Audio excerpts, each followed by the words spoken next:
प्रधानमंत्री नरेंद्र मोदी और मुख्यमंत्री उद्धव ठाकरे अरसे बाद मंगलवार को एक मंच पर साथ दिखाई दिए। महाराष्ट्र पहुंचे मोदी ने राजभवन में जलभूषण बिल्डिंग का इनॉग्रेशन किया। यहां मोदी और उद्धव ने साथ में मंच साझा किया। इसके बाद वे एक और कार्यक्रम में नजर आएंगे।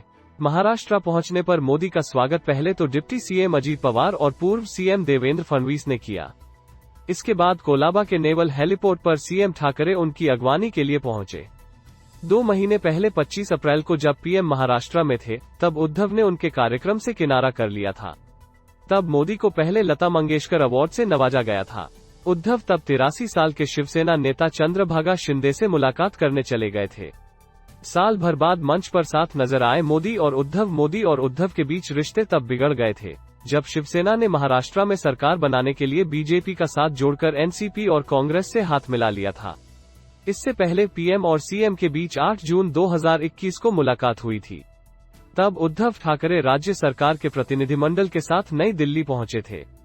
दोनों के बीच बंद दरवाजे में हुई बैठक चर्चा में रही। दोनों के बीच 30 मिनट तक बातचीत हुई थी।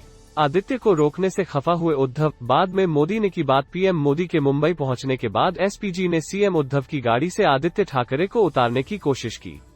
एसपीजी के इस बर्ताव पर सीएम उद्धव ठाकरे नाराज हो गए, जिसके बाद आदित्य को प्रधानमंत्री के पास जाने दिया गया। आदित्य ठाकरे राजशिष्टाचार मंत्री भी हैं, लेकिन कार्यक्रम पत्रिका में नाम नहीं होने की वजह से पीएम के स्वागत के लिए जाते समय उन्हें रोकने की कोशिश की गई। हालांकि बाद में प्रधानमंत्री ने आदित्य ठाकरे से काफी देर बात की और इस दौरान उन्होंने आदित्य के कंधे पर हाथ रखा था। पुणे में किया तुकाराम शिला मंदिर का लोकार्पण। पुणे में पीएम ने संत तुकाराम शिला मंदिर का लोकार्पण किया। इस दौरान पीएम ने संत तुकाराम को श्रद्धांजलि दी। उन्होंने कहा, संत तुकाराम कहते थे, ऊंच नीच में भेद करना सबसे बड़ा पाप है। वीर सावरकर भी जेल में अपनी हथकड़ियां बजाकर संत तुका के अभंग गाया करते थे। संतों ने अलग अलग स्थानों की यात्रा कर श्रेष्ठ भारत को जीवंत रखा है। राम मंदिर बन रहा है, काशी के मंदिर का भी विकास हो रहा है। विकास और विरासत साथ साथ चलने चाहिए। पीएम मोदी ने कहा कि अभी कुछ महीने पहले ही मुझे पालकी मार्ग में 2 राष्ट्रीय राजमार्ग को 4 लेन करने के लिए शिलान्यास का अवसर मिला था। संत ज्ञानेश्वर महाराज पालकी मार्ग का निर्माण 5 चरणों में होगा और संत तुकाराम पालकी मार्ग का निर्माण 3 चरणों में पूरा किया जाएगा।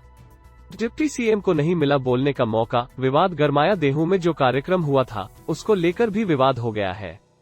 इसमें डिप्टी सीएम अजित पवार को भाषण का मौका नहीं दिया गया।